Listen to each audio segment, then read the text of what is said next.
ಕನ್ನಡಿಗರನ್ನ ಕೆಣಕಿ ಕೆಟ್ಟಿರುವಂತಹ ಕಮಲ್ ಹಾಸನ್ ಮಹಾ ತಪ್ಪನ್ನ ಮಾಡಿದ್ದಾರೆ. ಕರ್ನಾಟಕದಲ್ಲಿ ಥಗ್ ಲೈಫ್ ಚಿತ್ರ ಬಿಡುಗಡೆಯೇ ಆಗದ ಮಟ್ಟಕ್ಕೆ ವಿರೋಧ ಎದುರಿಸ್ತಾ ಇದ್ದಾರೆ.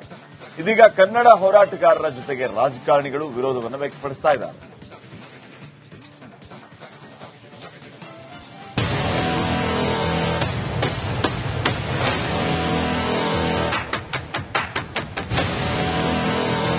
ಕಮಲ್ ಹಾಸನ್ ವಿರುದ್ಧ ಕನ್ನಡಿಗರ ಆಕ್ರೋಶ ದಿನದಿಂದ ದಿನಕ್ಕೆ ಹೆಚ್ಚಾಗುತ್ತಲೇ ಇದೆ. ಈ ಮಧ್ಯೆ ಕಮಲ್ ಹಾಸನ್ ಕನ್ನಡ ಚಲನಚಿತ್ರ ವಾಣಿಜ್ಯ ಮಂಡಳಿಗೆ ಪತ್ರ ಬರೆದು ತಪ್ಪಿಗೆ ತೇಪೆ ಹಚ್ಚಲು ಮುಂದಾಗಿದ್ದು, ಆ ಪತ್ರದಲ್ಲಿ ಎಲ್ಲಿಯೂ ಕೂಡ ಕ್ಷಮೆ ಕೋರದೆ ಮತ್ತೆ ಕನ್ನಡಿಗರ ಕೆಂಗಣ್ಣಿಗೆ ಗುರಿಯಾಗಿದ್ದಾರೆ.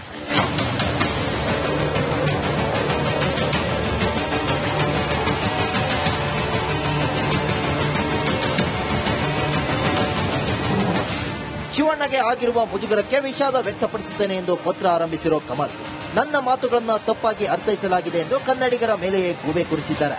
ಕನ್ನಡ ನಾಡು ನುಡಿ ಬಗ್ಗೆ ಅಪಾರ ಗೌರವ ಇದೆ. ನಾನು ರಾಜ್ಕುಮಾರ್ ಕುಟುಂಬದ ಬಗ್ಗೆ ಮಾತನಾಡಿದ್ದೆ. ಕನ್ನಡದ ಬಗ್ಗೆ ಪ್ರೀತಿ ವ್ಯಕ್ತಪಡಿಸುವುದು ನನ್ನ ಉದ್ದೇಶವಾಗಿತ್ತು. ಹಾಗೆಯೇ ತಮಿಳಿನಂತೆ ಕನ್ನಡ ಭಾಷೆಗೂ ಶ್ರೀಮಂತ ಇತಿಹಾಸ ಇದೆ. ಸಿನಿಮಾ ಜನರನ್ನ ಬೆಸೆಯಬೇಕು, ಒಡೆಯಬಾರದು. ತಪ್ಪು ತಿಳುವಳಿಕೆ ತಾತ್ಕಾಲಿಕ ಮತ್ತು ಪ್ರೀತಿ ಶಾಶ್ವತ. ಆದ್ದರಿಂದ ಕನ್ನಡಿಗರು ನನ್ನನ್ನು ಅರ್ಥ ಮಾಡಿಕೊಳ್ಳುವ ನಂಬಿಕೆ ಇದೆ ಎಂದು ಕಮಲ್ ಹೇಳಿದ್ದಾರೆ. ಇನ್ನು ಕನ್ನಡಿಗರ ಕ್ಷಮೆ ಕೇಳದೆ ಕರ್ನಾಟಕ ಫಿಲ್ಮ್ ಚೇಂಬರ್ ಮೂಗಿಗೆ ತುಪ್ಪ ಸೋರಲು ಬರೆದಿದ್ದ ಪತ್ರಕ್ಕೆ ವಾಣಿಜ್ಯ ಮಂಡಳಿ ಸದಸ್ಯರು ಸೊಪ್ಪು ಹಾಕದೆ ಕಮಲ್ ವಿರುದ್ಧದ ಬ್ಯಾನ್ ನಿರ್ಧಾರದಲ್ಲಿ ಬದಲಾವಣೆ ಇಲ್ಲ ಎಂದಿದ್ದಾರೆ. ನಾನು ಒಂದು ಮಾತಾಡ್ತೀನಿ. ಆ ಪತ್ರ ಬಂದಿರಬಹುದು, ಆ ಪತ್ರದಿಂದ ನಮಗೆ ಸಮಾಧಾನ ಆಗಿಲ್ಲ. ಆ ಪತ್ರ ಬಂದಿರಬಹುದು, ಆ ಪತ್ರದಿಂದ ನಮಗೆ ಸಮಾಧಾನ ಆಗಿಲ್ಲ. ಕನ್ನಡ ಸಂಘಟನೆಗಳು ಸಾಮಾನ್ಯ ಜನರಷ್ಟೇ ಅಲ್ಲದೆ ಕಮಲ್ ಹಾಸನ್ ವಿರುದ್ಧ ರಾಜ್ಯದ ರಾಜಕಾರಣಿಗಳು ತಿರುಗಿ ಬಿದ್ದಿದ್ದಾರೆ. ತಮಿಳು ಭಾಷೆ ಬಗ್ಗೆ ಅವರ ಪ್ರೀತಿ ಅರ್ಥ ಆಗ್ತದೆ, ಆದರೆ ಅದರ ನೆಪದಲ್ಲಿ ಇವತ್ತು ಕನ್ನಡಕ್ಕೆ ಅಪಮಾನ ಮಾಡತಕ್ಕಂಥದ್ದು ಖಂಡಿತ ಸರಿಯಲ್ಲ. ಹಾಗಾಗಿ ಈಗಲೂ ಕೂಡ ಕಾಲ ಮಿಂಚಿಲ್ಲ. ಅವಿವೇಕತನದ ವರ್ತನೆಯನ್ನ ಬಿಟ್ಟು ಕನ್ನಡಿಗರಿಗೆ ಕ್ಷಮೆಯನ್ನ ಯಾಚಿಸಬೇಕಾಗ್ತದೆ ಕಮಲ್ ಹಾಸನ್ ಅವರು. ಕನ್ನಡಿಗರ ಆಕ್ರೋಶದ ಮುಂದೆ ತಮಿಳು ಹಾಸನ್ಗೆ ಕ್ಷಮೆ ಕೋರದೆ ಬೇರೆ ದಾರಿ ಇಲ್ಲ. ಅತ ಹೈಕೋರ್ಟ್ನಲ್ಲಿ ಕೂಡ ಕಮಲ್ ಹಾಸನ್ಗೆ ಹಿನ್ನಡೆಯಾಗಿತ್ತು. ಕರ್ನಾಟಕದಲ್ಲೇ ಥಗ್ ಲೈಫ್ ಸಿನಿಮಾ ರಿಲೀಸ್ ಆಗಬೇಕು ಅಂದ್ರೆ ಕನ್ನಡಿಗರ ಕ್ಷಮೆ ಕೋರುವುದೊಂದೇ ಕಮಲ್ ಹಾಸನ್ ಮುಂದಿರುವ ದಾರಿ. Bureau report, Republic Kannada.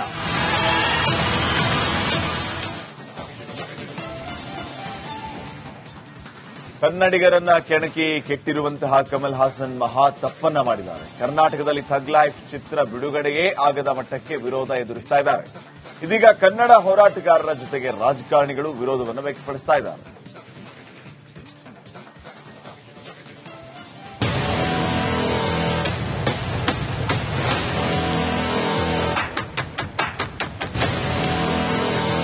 Kamal Haasan ವಿರುದ್ಧ ಕನ್ನಡಿಗರ ಆಕ್ರೋಶ ದಿನದಿಂದ ದಿನಕ್ಕೆ ಹೆಚ್ಚಾಗುತ್ತಲೇ ಇದೆ.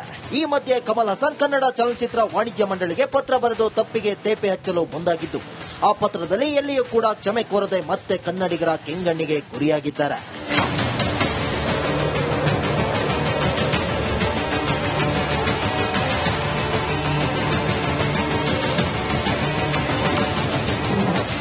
ಶಿವಣ್ಣಗೆ ಆಗಿರುವ ಮುಜುಗರಕ್ಕೆ ವಿಷಾದ ವ್ಯಕ್ತಪಡಿಸುತ್ತೇನೆ ಎಂದು ಪತ್ರ ಆರಂಭಿಸಿರೋ ಕಮಲ್, ನನ್ನ ಮಾತುಗಳನ್ನು ತಪ್ಪಾಗಿ ಅರ್ಥೈಸಲಾಗಿದೆ ಎಂದು ಕನ್ನಡಿಗರ ಮೇಲೆಯೇ ಗೂಬೆ ಕೂರಿಸಿದ್ದಾರೆ. ಕನ್ನಡ ನಾಡು ನುಡಿ ಬಗ್ಗೆ ಅಪಾರ ಗೌರವ ಇದೆ. ನಾನು ರಾಜ್ಕುಮಾರ್ ಕುಟುಂಬದ ಬಗ್ಗೆ ಮಾತನಾಡಿದ್ದೆ. ಕನ್ನಡದ ಬಗ್ಗೆ ಪ್ರೀತಿ ವ್ಯಕ್ತಪಡಿಸುವುದು ನನ್ನ ಉದ್ದೇಶವಾಗಿತ್ತು. ಹಾಗೆಯೇ ತಮಿಳಿನಂತೆ ಕನ್ನಡ ಭಾಷೆಗೂ ಶ್ರೀಮಂತ ಇತಿಹಾಸ ಇದೆ. ಸಿನಿಮಾ ಜನರನ್ನ ಬೆಸೆಯಬೇಕು, ಒಡೆಯಬಾರದು. ತಪ್ಪು ತಿಳುವಳಿಕೆ ತಾತ್ಕಾಲಿಕ ಮತ್ತು ಪ್ರೀತಿ ಶಾಶ್ವತ. ಆದ್ದರಿಂದ ಕನ್ನಡಿಗರು ನನ್ನನ್ನು ಅರ್ಥ ಮಾಡಿಕೊಳ್ಳುವ ನಂಬಿಕೆ ಇದೆ ಎಂದು ಕಮಲ್ ಹೇಳಿದ್ದಾರೆ. ಇನ್ನು ಕನ್ನಡಿಗರ ಕ್ಷಮೆ ಕೇಳದೆ ಕರ್ನಾಟಕ ಫಿಲ್ಮ್ ಚೇಂಬರ್ ಮೂಗಿಗೆ ತುಪ್ಪ ಸೋರಲು ಬರೆದಿದ್ದ ಪತ್ರಕ್ಕೆ ವಾಣಿಜ್ಯ ಮಂಡಳಿ ಸದಸ್ಯರು ಸೊಪ್ಪು ಹಾಕದೆ ಕಮಲ್ ವಿರುದ್ಧದ ಬ್ಯಾನ್ ನಿರ್ಧಾರದಲ್ಲಿ ಬದಲಾವಣೆ ಇಲ್ಲ ಎಂದಿದ್ದಾರೆ. ನಾನು ಒಂದು ಮಾತಾಡ್ತೀನಿ. ಆ ಪತ್ರ ಬಂದಿರಬಹುದು, ಆ ಪತ್ರದಿಂದ ನಮಗೆ ಸಮಾಧಾನ ಆಗಿಲ್ಲ. ಆ ಪತ್ರ ಬಂದಿರಬಹುದು, ಆ ಪತ್ರದಿಂದ ನಮಗೆ ಸಮಾಧಾನ ಆಗಿಲ್ಲ.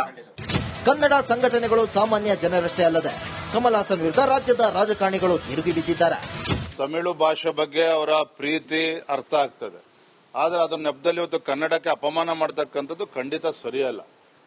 ಹಾಗಾಗಿ ಈಗಲೂ ಕೂಡ ಕಾಲ ಮಿಂಚಿಲ್ಲ. ಅವಿವೇಕತನದ ವರ್ತನೆಯನ್ನ ಬಿಟ್ಟು ಕನ್ನಡಿಗರಿಗೆ ಕ್ಷಮೆಯನ್ನ ಯಾಚಿಸಬೇಕಾಗ್ತದೆ ಕಮಲ್ ಹಾಸನ್ ಅವರು. ಕನ್ನಡಿಗರ ಆಕ್ರೋಶದ ಮುಂದೆ ತಮಿಳು ಹಾಸನ್ಗೆ ಕ್ಷಮೆ ಕೋರದೆ ಬೇರೆ ದಾರಿ ಇಲ್ಲ. ಅತ ಹೈಕೋರ್ಟ್ನಲ್ಲಿ ಕೂಡ ಕಮಲ್ ಹಾಸನ್ಗೆ ಹಿನ್ನಡೆಯಾಗಿತ್ತು. ಕರ್ನಾಟಕದಲ್ಲೇ ಥಗ್ ಲೈಫ್ ಸಿನಿಮಾ ರಿಲೀಸ್ ಆಗಬೇಕು ಅಂದ್ರೆ ಕನ್ನಡಿಗರ ಕ್ಷಮೆ ಕೋರುವುದೊಂದೇ ಕಮಲ್ ಹಾಸನ್ ಮುಂದಿರುವ ದಾರಿ. Bureau report, Republic Kannada.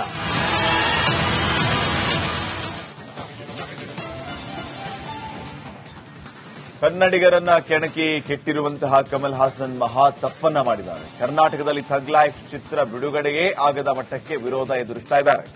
ಇದೀಗ ಕನ್ನಡ ಹೋರಾಟಗಾರರ ಜೊತೆಗೆ ರಾಜಕಾರಣಿಗಳು ವಿರೋಧವನ್ನು ವ್ಯಕ್ತಪಡಿಸ್ತಾ ಇದ್ದಾರೆ.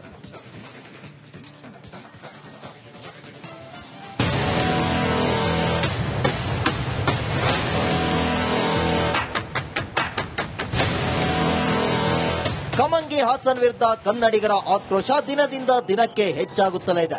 ಈ ಮಧ್ಯೆ ಕಮಲ್ ಹಾಸನ್ ಕನ್ನಡ ಚಲನಚಿತ್ರ ವಾಣಿಜ್ಯ ಮಂಡಳಿಗೆ ಪತ್ರ ಬರೆದು ತಪ್ಪಿಗೆ ತೇಪೆ ಹಚ್ಚಲು ಮುಂದಾಗಿದ್ದು, ಆ ಪತ್ರದಲ್ಲಿ ಎಲ್ಲಿಯೂ ಕೂಡ ಕ್ಷಮೆ ಕೋರದೆ ಮತ್ತೆ ಕನ್ನಡಿಗರ ಕೆಂಗಣ್ಣಿಗೆ ಗುರಿಯಾಗಿದ್ದಾರೆ.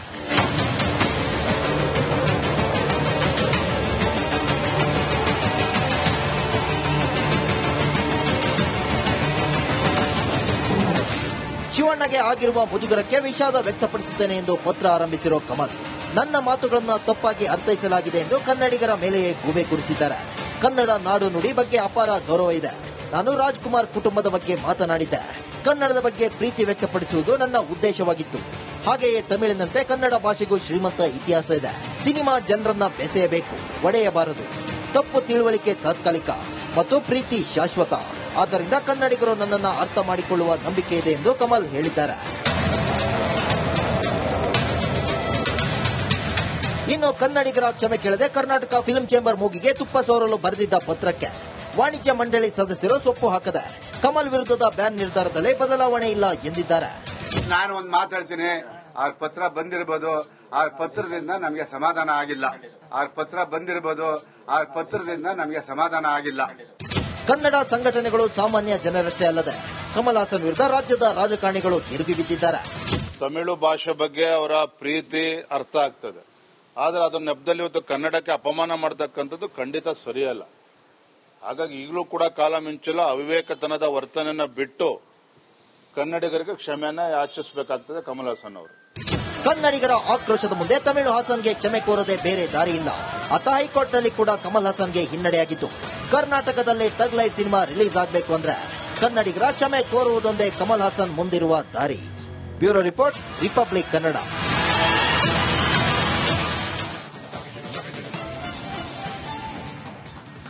ಕನ್ನಡಿಗರನ್ನ ಕೆಣಕಿ ಕೆಟ್ಟಿರುವಂತಹ ಕಮಲ್ ಹಾಸನ್ ಮಹಾ ತಪ್ಪನ್ನ ಮಾಡಿದ್ದಾರೆ. ಕರ್ನಾಟಕದಲ್ಲಿ ಥಗ್ ಲೈಫ್ ಚಿತ್ರ ಬಿಡುಗಡೆಯೇ ಆಗದ ಮಟ್ಟಕ್ಕೆ ವಿರೋಧ ಎದುರಿಸ್ತಾ ಇದ್ದಾರೆ. ಇದೀಗ ಕನ್ನಡ ಹೋರಾಟಗಾರರ ಜೊತೆಗೆ ರಾಜಕಾರಣಿಗಳು ವಿರೋಧವನ್ನು ವ್ಯಕ್ತಪಡಿಸ್ತಾ ಇದ್ದಾರೆ.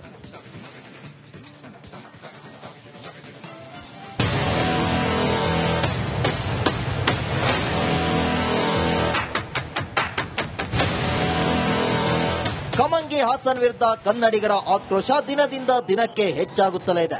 ಈ ಮಧ್ಯೆ ಕಮಲ್ ಹಾಸನ್ ಕನ್ನಡ ಚಲನಚಿತ್ರ ವಾಣಿಜ್ಯ ಮಂಡಳಿಗೆ ಪತ್ರ ಬರೆದು ತಪ್ಪಿಗೆ ತೇಪೆ ಹಚ್ಚಲು ಮುಂದಾಗಿದ್ದು, ಆ ಪತ್ರದಲ್ಲಿ ಎಲ್ಲಿಯೂ ಕೂಡ ಕ್ಷಮೆ ಕೋರದೆ ಮತ್ತೆ ಕನ್ನಡಿಗರ ಕೆಂಗಣ್ಣಿಗೆ ಗುರಿಯಾಗಿದ್ದಾರೆ.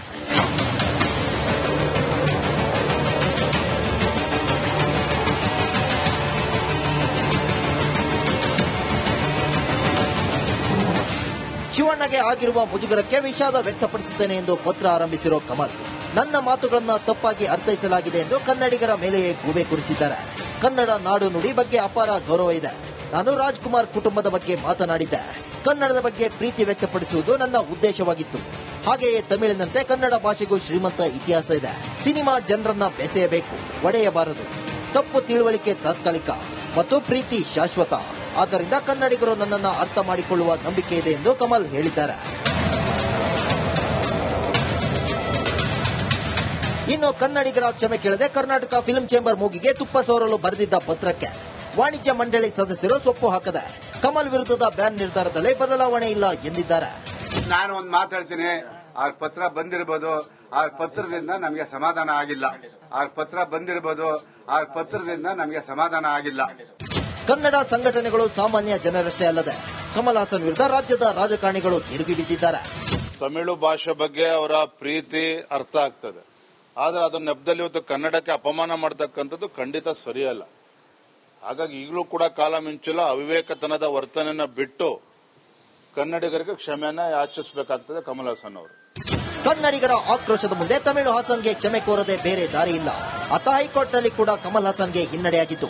ಕರ್ನಾಟಕದಲ್ಲಿ ಥಗ್ ಲೈಫ್ ಸಿನಿಮಾ ರಿಲೀಸ್ ಆಗಬೇಕು ಅಂದ್ರೆ ಕನ್ನಡಿಗರ ಕ್ಷಮೆ ಕೋರುವುದೊಂದೇ ಕಮಲ್ ಹಾಸನ್ ಮುಂದಿರುವ ದಾರಿ.